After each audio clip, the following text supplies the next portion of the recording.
Continue, sir. Am I audible to everyone? Yes, sir. Yes, sir.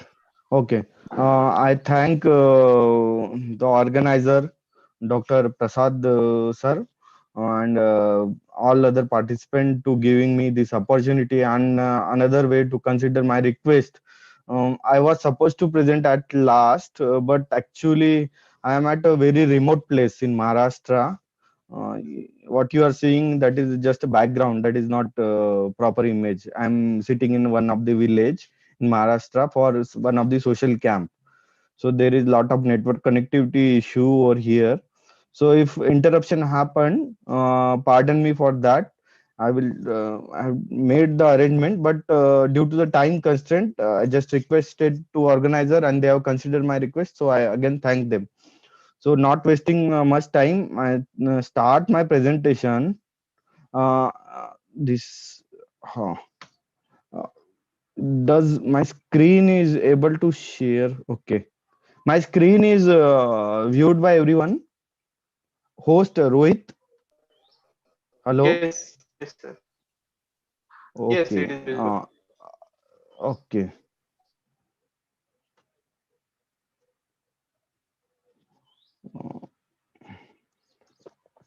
My topic of presentation today is that need for rehabilitation in hemophilia patients. Why it is needed. As per the discussion happening before half an hour, I guess that it is not usual thing that people know about rehabilitation. Rehabilitation means everybody think of that doing some physiotherapy in physiotherapy center will be enough for them. But what I wanted to say that rehabilitation is all inclusive term, that it needs your integration, means patient integration, family member integration in home environment and in work environment, as well as prevention of that any prevailing condition or any impending disability or deformity. E- all rehabilitation includes everything. As such, it is a very umbrella term. So I will just take you to the brief history that we probably everybody is aware of, that hemophilia is one of the oldest known blood group disorder. And the basic problem here is there is inability to proper blood clot, means the people with hemophilia will not bleed faster, but they will bleed for longer period of time. So because blood clot will not form, and it is almost exclusively in a male because the gene for it on a X chromosome, though some rare cases can be found on female, but that is a rare incidence. The literature mentioned for this hemophilia, that in writing it comes in second century. So in second century it is written that some bleeding disorder, but the proper paper, first published paper on this hemophilia was published by John Cornett Otto in around 19 early 19th century. He traced that it is particularly affected with the men and it runs in a family. This was the man, he was Dr. Otto from Philadelphia. He traced it to the three generation prior to the same family, and trace it um, that men are affected. So coming to the some of the again part, history part, the Sir Otto was published paper in early 19th century, but the term hemophilia comes in that around 1828. Until now, lot of improvement happened. If you can see my screen, that in 1926, around one century later, the von Willebrand disease, or Sir Erich von Willebrand identified another bleeding disorder, which is by known his name. Then treatment for this treatment happened. Treatment take almost 10-15 years. Again after that, in 1940s, only blood group that whole blood transfusion was available. It again take another 20 years for availability of factor 8 concentrate, means it comes in around 70s. Again took 20 years for FDA to approve the recombinant factor 8 product. Then after 5 6 years, then factor 9 recombinant form of factor 9 came in action. To present scenario, gene therapy, FDA has approved the trials of gene therapy in last century, but gene therapy has very promising result, but it is not yet approved, finally approved. It is still under trial, but hopefully that person or individual affected with hemophilia will get good news soon or later, to in form of complete care from hemophilia. Now coming to the challenges in hemophilia. What are the challenges of hemophilia management? Foremost challenges is how to maintain healthy lifestyle, completely normal lifestyle, like other non-hemophilic patient or healthy individual. Obviously, uh, saying this word 30 40 years back, it was not easy because the management or treatment protocol were different. I was JR in blood bank somewhat 15 20 years back.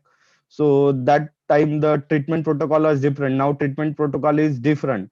So now we can say that we can maintain our healthy lifestyle. At that time the main treatment was on demand therapy.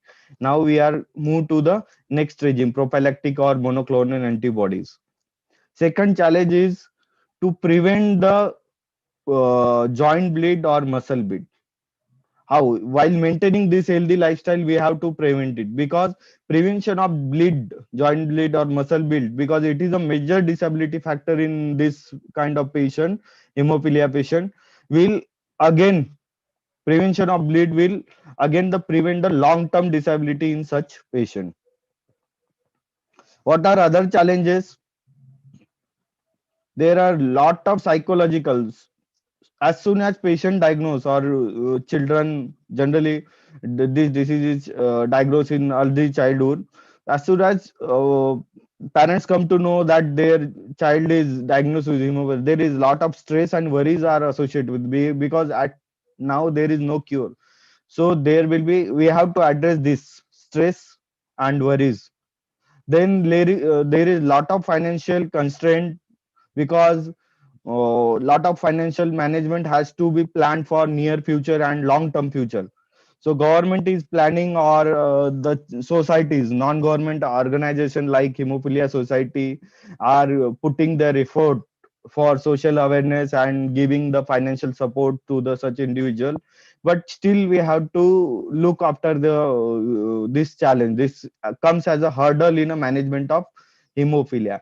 And last is a social prevention. Lot of time when I'm telling you, when I was there, I was coming across the hemophilia patient. They were little bit socially isolated. We do not want, being individual, we are socially animal, we are social person. So we want to be live social like equal to as a personal life. So there should not be any social isolation at school or at society or at in even at the home environment. Bl- Sorry, pardon. Uh, मेरा presentation है.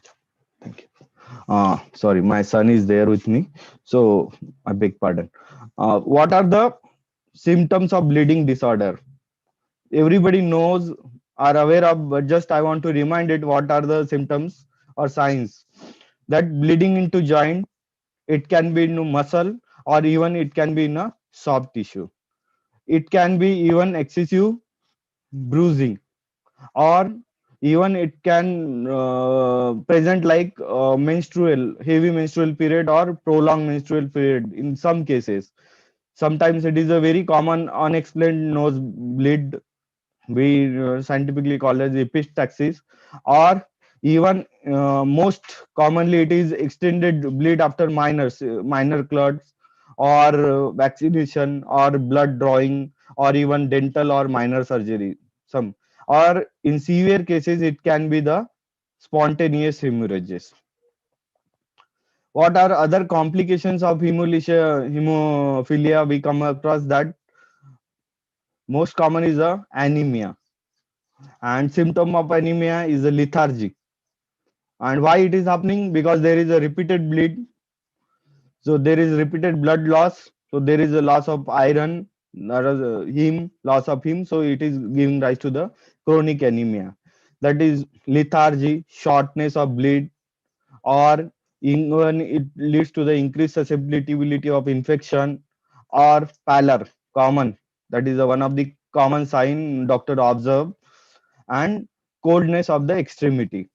Even in children's, it can give rise in form of pica. Means children are start eating sand. That is habit is common in children. Even not just hemophilic, even other types of anemia. People or children are eating clay or chalk. That is called as a pica. And other symptoms are other signs we call it orthostasis. Means when we are stand from sit to stand, we get weakness, or sudden palpitation, or sudden shortness of a breath.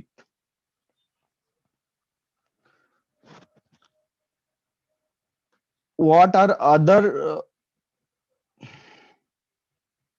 complication of hemophilia? When there will be the muscle related bleed or musculoskeletal bleed. Most common, I was telling you 2 minutes back, it is a bleed in a joint which give rise to the hemorrhosis. Rohit, uh, hello, can we minimize this panel? Hello, are you hearing me? Yes, you can. Hello, Rohit. Yes, I'm hearing. Oh, because it's annoying me Yes. actually. Okay, can you just minimize it? So you can double click on It's that one. coming. You can Okay, double click okay, on that thank one. you. I think my slide has got stuck also. I don't know.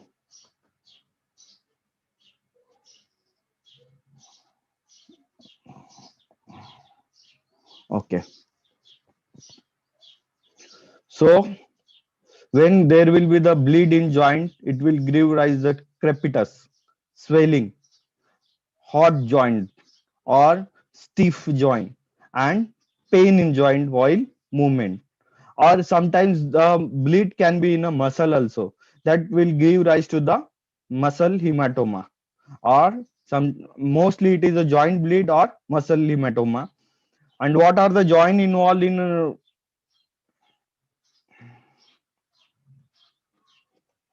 most common joint involved are ankle, this ankle, knee, and elbow. Rohit, again it has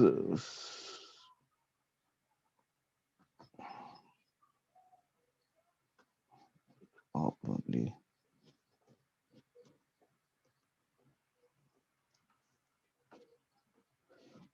Sorry, my screen has got stuck. Yeah. So, and hemarthrosis is a most common complication in a severe cases where there is a severe hemophilia or severe bleeding tendency is there. Hemorrhosis is affected in almost 90% of such severe patient. And this joint arthropathy and muscle related bleed in recurrent way on in long term give rise to the joint arthropathy or joint deformity, which can leads to the contracture at the joint or damage to the joint. Or when there is a long muscle bleed, then lo- long standing muscle bleed, it can give also rise to the muscle muscle atrophy, as we can see in this case.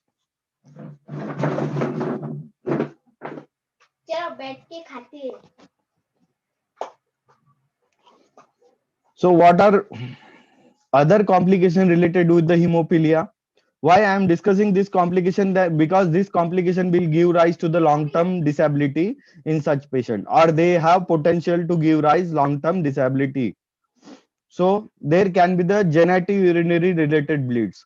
So it will come in form of hematuria or renal colic, or commonly I was telling you 2 minutes back, that is nasal bleed or other oral bleeds, mucosal, oromucosal bleed. While brushing, gum will start bleeding. There are other reasons, but hemophilia is one of the reason among. Or it can give rise to the excessive bruise in such patient, or in severe cases, sudden hemorrhage in muscle can give rise to the compartment syndrome. One of the dreaded complication with the hemophilia is a CNS related bleed. CNS related bleed give rise to the sudden severe headache, stiff neck, like in meningitis or in subdural subarachnoid, there will be stiff neck, sudden headache, worsened headache, other signs and symptoms related to the CNS bleed. There will be lethargy, irritability, or in severe cases when there will be spinal cord bleed, it will give rise to the weakness of the extremity. It has to be managed promptly and uh, timely, because the CNS related disability or bleed will have maximum sequelae on a functionality of the individual on a long term. So there is a very chance of long term disability on single episode, not just for hemarthrosis or muscle bleed. Sometimes it takes recurrent bleed to develop any disability, but for CNS related bleed, just one episode can give rise to the stroke or weakness of individual. Another complication related with this are a gastrointestinal bleed that may give symptoms in form of hematomesis or that abdominal pain most commonly, or melena, or fresh marina is a clotted blood in a stool, or sometimes fresh bleed per rectum. There are obviously Dr. Prasad will give lights on that. There are other causes also, but uh, what hemophilia can also give rise to the such symptoms. Now coming to the concept of rehabilitation. What is rehabilitation? That first is we have to think on prevention of complication. What we were discussing right now, that complication related to the muscle bleed, related to the joint bleed, related to the CNS bleed, related, because they have potential to give rise long term disability. Second, prevention of deformity. If there is a bleed, we have to manage it and we have to revert the changes whatever it is there. Sometimes it will be not possible, but if you timely intervene, there will be high likely chances that we will able to gain the maximum functionality out of such complications. Then safety, work safety and safety at a home environment. Both are, because maximum time individuals spend at these two places, at our home and at our work environment. Then one of the aspect of rehabilitation is that promotion of healthy lifestyle that I was discussing in challenge, that it is the motto of every individual. They want to live free, they want to live happy, they want to live like every other normal individual. That is promotion of healthy lifestyle. It is the foremost goal of rehabilitation. Then lastly, how we can achieve this? By a home based intervention, that is home based exercises, or we can follow the institutional rehabilitation policy. Depends on a individual case to case basis. When there is a less likely deformity will stay for long period, we can opt for of, or there is no very less likely chance of disability, then we can go for home based exercises regime, or we can follow the institutional rehabilitation policy. And last is the mental and spiritual well-being, because there is lot of stress and worries related with this disorder. Then we have to target that, because just not treating body is enough, we have to treat mind as well. What will be benefit out of that?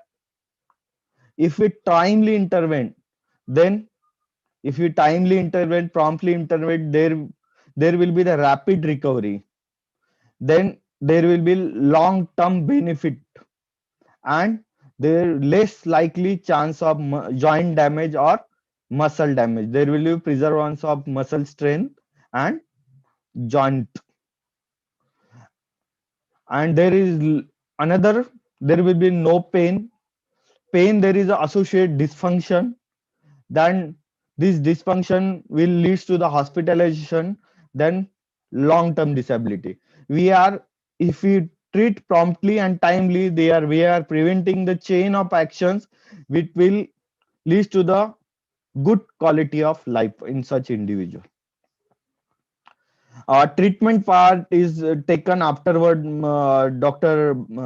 Anila Mani, who is one of my colleague. But I am just for discussing purpose of deformity and disability. I am just taking one slide that I'm telling you that when I was JR in blood bank, there was on-demand therapy. Now the concept is that monoclonal antibody prophylaxis therapy. So what is difference between that? On demand therapy, whenever there is a demand, whenever there is a bleed, there will be given factor is given by institute to the individual. But prophylaxis treatment is time interval factor replacement. What is benefit of this? On demand therapy, there will be the more chances of bleeding, more number of bleeding, while in prophylaxis therapy there is less chances of bleeding and its related complication. So it is a better to opt for prophylaxis therapy whenever it is available. It prevents the bleeding and joint destruction. It prevents the normal and joint and muscle function and save lives by preventing threatening bleeding in such form of CNS bleed, where single bleed can be like threatening to the such individuals. If But what if bleed happen, then what we have to do? Then comes to the management of such disorder. First, every management should be accompanied by the clotting factor concentrate replacement, whatever way. That is whether we give plasma-derived or recombinant clotting factor. Choice is depends on clinician and the patient, individual who is getting that. But along with that, all other measures has to be followed. That first is the joint protection.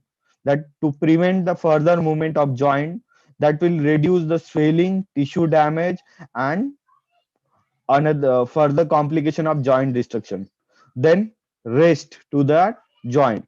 Then ice application. What ice will do? Ice will reduce the swelling, decrease the blood flow, and help in a healing.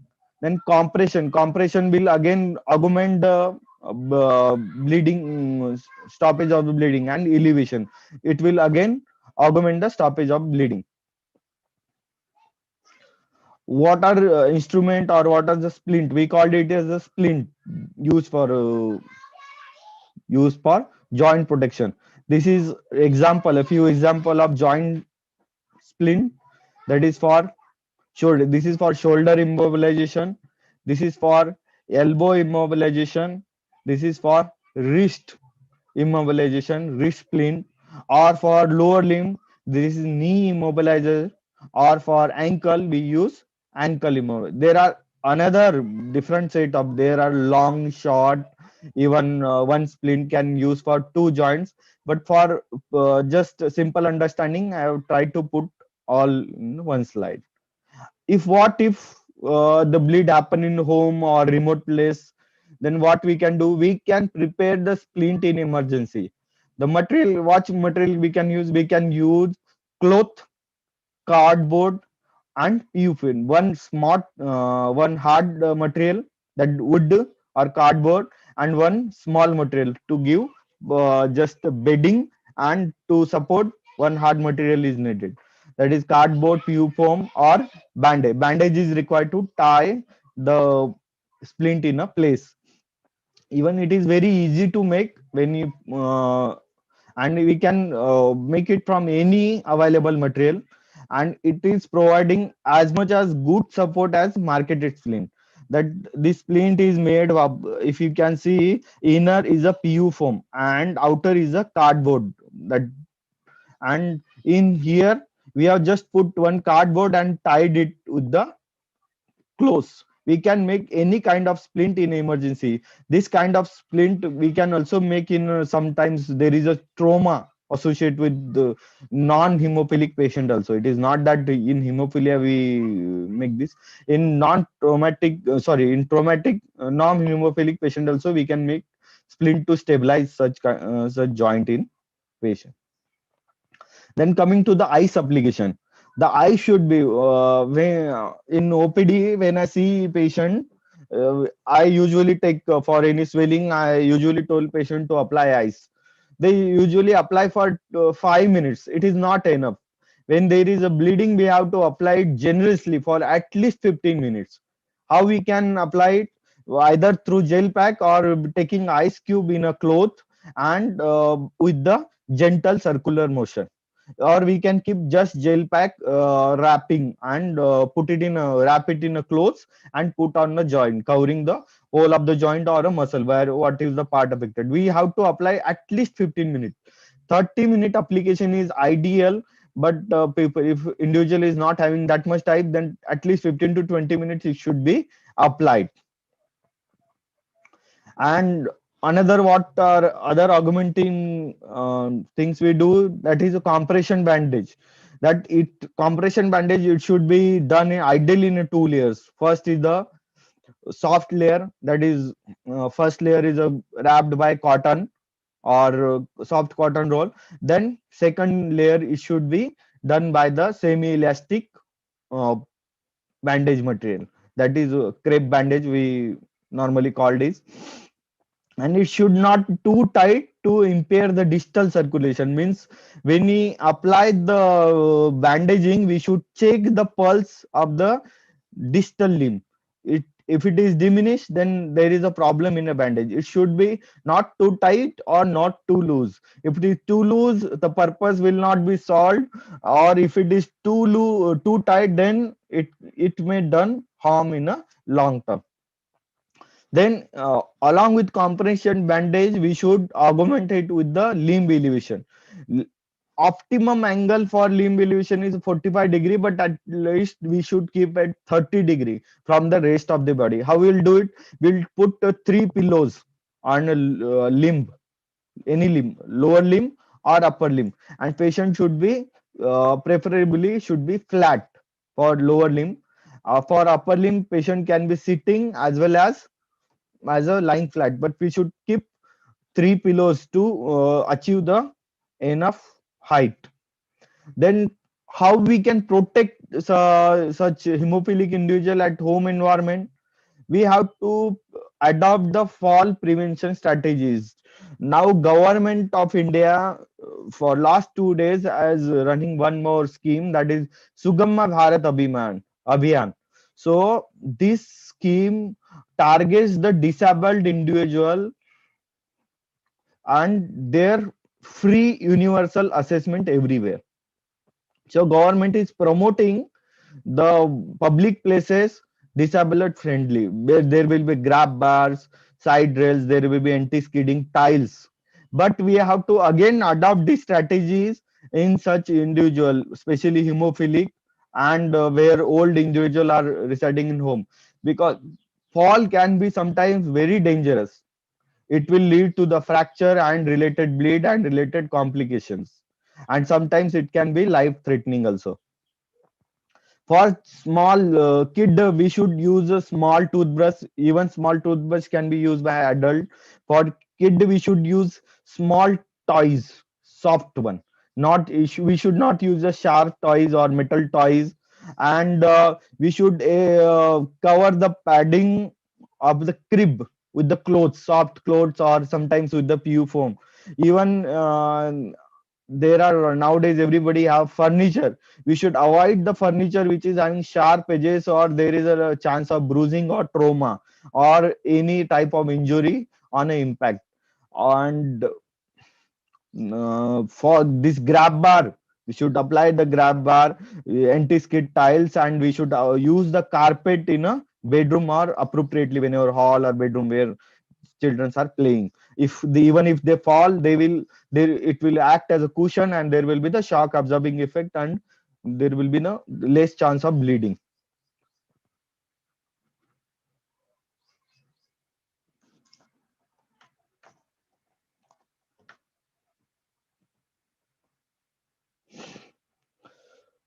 Another aspect is a safety at play area.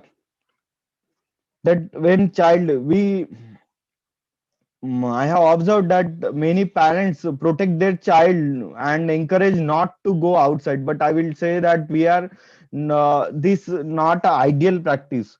We should allow our child, whether it is hemophilic or non-hemophilic, to uh, play with their age-related plays.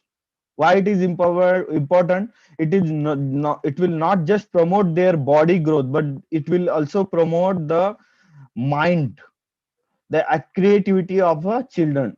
So age related play is always promoted in every child has their right to play. We should promote, but only thing we should be observing, and we should give them proper safety gears. In when child goes outside, the foremost area where they get injury is a knee pad, head, and elbow. So we should give them proper gear in form of elbow, knee pad, and helmet.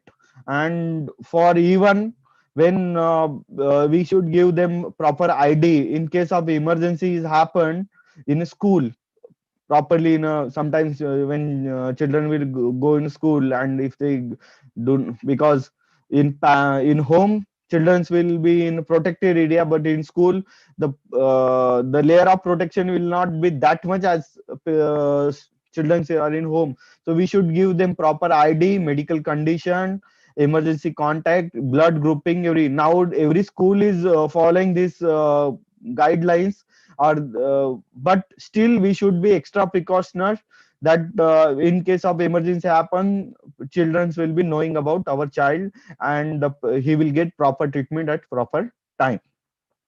Another, when we are if the adult is working at outdoor environment, he should follow all safety of that environment. If it is a working labor or some supervisory task is there, we should use the all protective equipments, that is helmet, blue and gloves, and other protective equipment. It is as permitted by that particular job task or any that environment. Then how to promote the healthy lifestyle? Now we are coming, these are about the prevention, but how we should promote ourselves. The we should promote we should treat the hemophilic individual as a non-hemophilic, and they should be given the exercises, or they should be promoted to do activities as a non-hemophilic. First, simplest one is a brisk walking. For how much we should do brisk walking? We should do brisk walking for at least 30 minutes, and minimum 5 days a week. That is requirement. Ideally we should do for 45 minutes all 7 days, but minimum actually we should do for 5 days per week. Then generally body mobility, it should be accompanied with the body mobility exercises, what we called in a school, that is PT exercises, for rotation of head, shoulder, trunk, then pelvis, and all other joint. That is PT exercise, that is called as body exercise. For strength, best way to adopt the isometric strengthening exercises. Isometric strengthening and stretching, where we we do not give them heavy weight, but we allow patient to use their gravity and their inner muscle strength as a resistance. That just we called the put to give your inner strength and do the all activity. That is called as a isometric. Joint movement will not be there, but even they are too useful as a weight exercises. And before doing this, we should uh, ask patient to do stretching. Means stretching, holding our hand and stretch it to the front. That is in Tadasana yoga we call as Tadasana. Then hamstring stretching, which is commonly done by the sports person for prevent the hamstring injury. All body stretching we can do. For this we need training for 2 3 days training of such individual is enough, so he will learn that and he can follow that. For below diagram you can see that this joint propricity, then we put weight on such joint of upper body and lower body and we hold it for few seconds or sometimes for few minutes, but this exercises should be done on a proper mattress. When if case of sudden jerk is there should not be damage to the joint or there should not be any chance of contusion.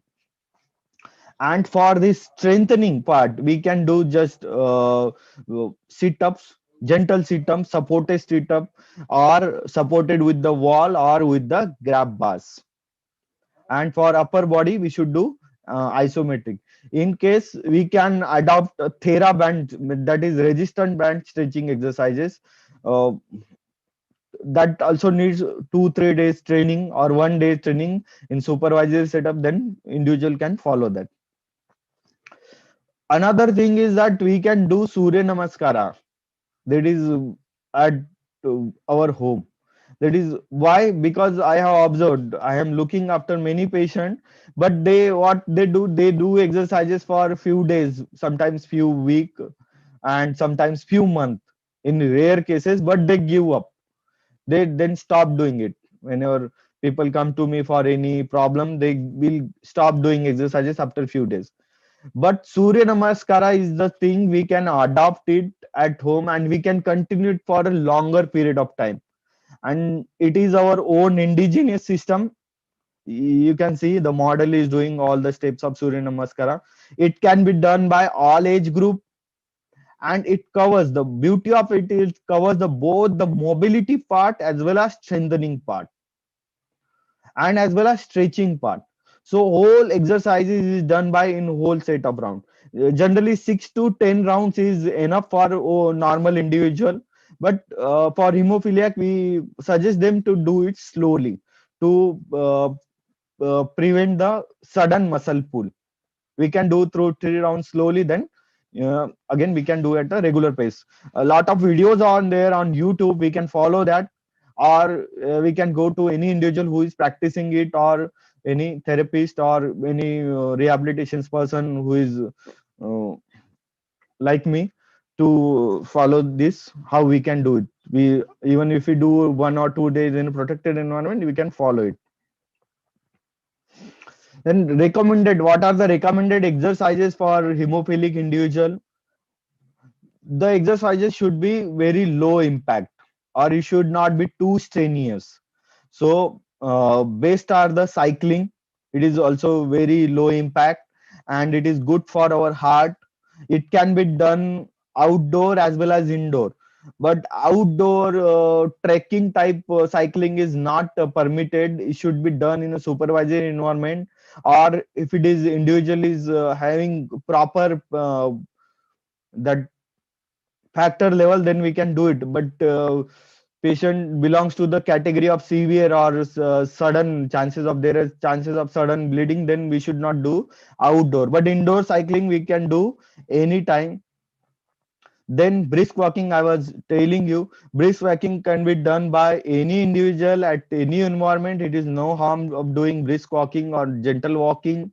Then swimming, also good for stiff joint.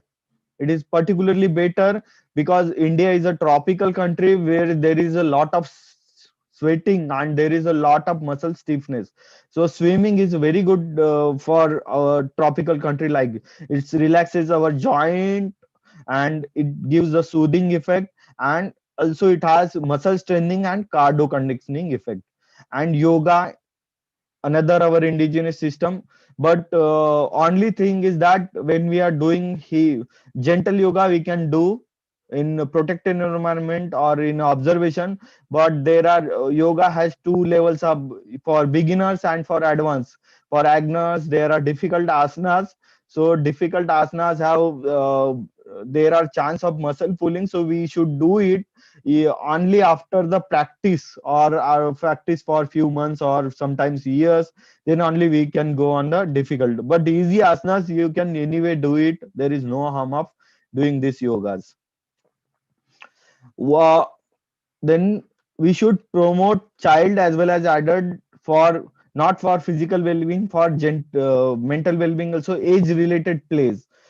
Let them child play with their siblings, their peers, so they will be feel happy, they will not feel socially distant, they will be feel like they are normal. If you make them child isolated or separate, they this has long term psychological impact on child mind. And again, we can promote the indoor activity, even indoor games like non-contact games, like badminton, table tennis, but only we should play with the all protective gears. But we should avoid the play like contact, like karate, football, where there is lot of contact between two players. There is high chances of sudden injury, sudden bleed, and sometimes this kind of bleed can be very severe.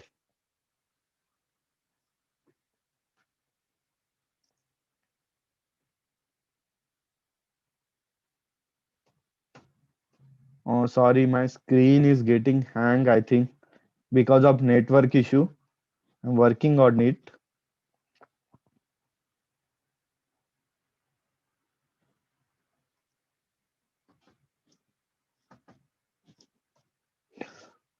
This is one slide is showing the what are the contacts sports and what are non-contact sport. Out of that, which is moderately strenuous, we can promote in uh, what that is badminton, table tennis, archery, golf, and even that is air rifling. Or we should not give heavy that professional. We can promote the professional rifling, but we should follow the proper condition or precaution in such. But the contact sport like boxing, field hockey, or football, or any there is a martial arts like soccer or wrestling, we should strictly avoid in such individual, because there is a high chances of injury.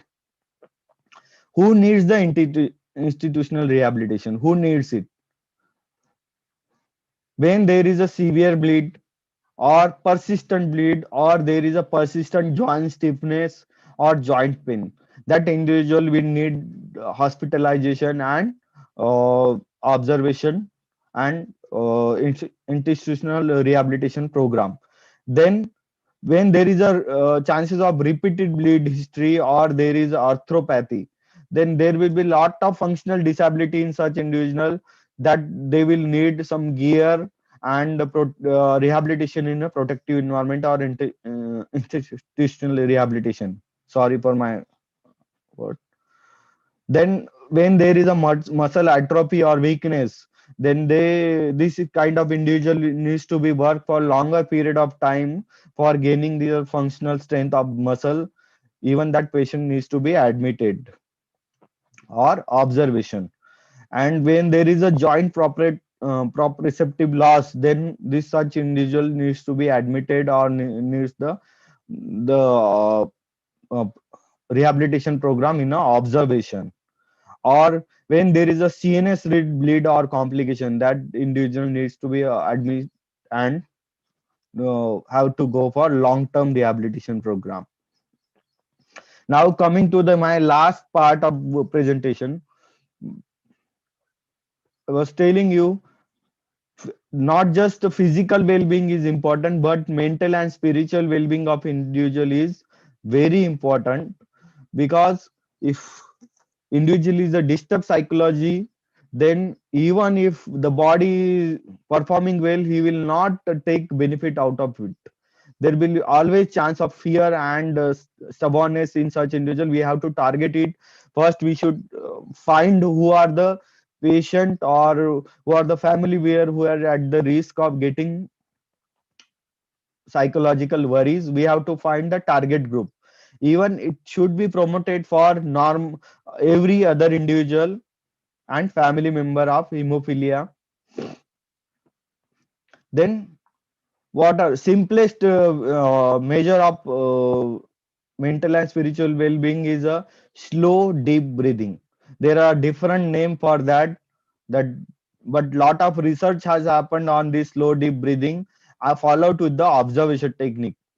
There are a lot of research, and every other practice is equally benefiting if practiced by under supervision for few days, and then with the regular practice there is a lot of benefit for mind achieving the mind tranquility.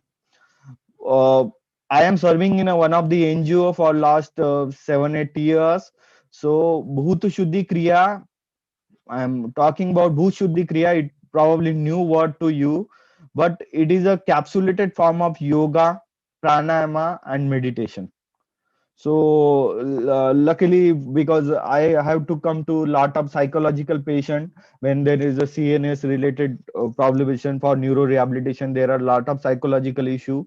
So to target this, and added advantage of Bhut Shuddhi Kriya is it has three aspects. One is synchronized body movement that helps in a joint mobility and strengthening of the body, and it incorporates the deep breathing, which is helps in building the cardiopulmonary endurance or pulmonary capacity.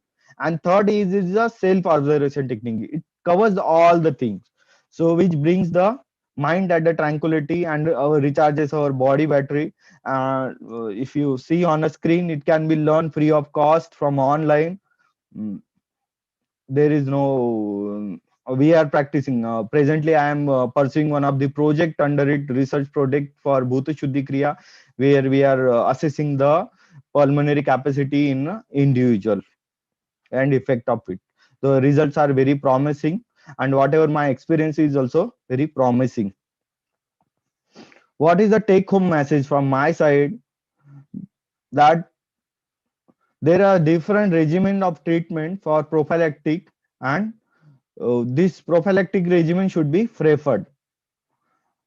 There is control of bleed is very important to achieve or to prevent the secondary bleeding related complications. The prevention of deformity ensures the more functionality of the individual, and you should prevent at all cost. Home based exercises to be followed when they, what are the bare benefit is they can be, they have ease of doing and promote the better functionality of such individual, and prompt and early rehabilitation will limit the disability and improve the quality of life of such individual. Wishing you the best quality of life, and thank you. Thank you for Dr. Prasad sir and host for giving me this opportunity. I am done here. Thank you, sir. Thank you, Alex and Amul, for the nice presentation. And the thing is, we'll try to translate and we'll send all emails like translate to patients in Telugu local language.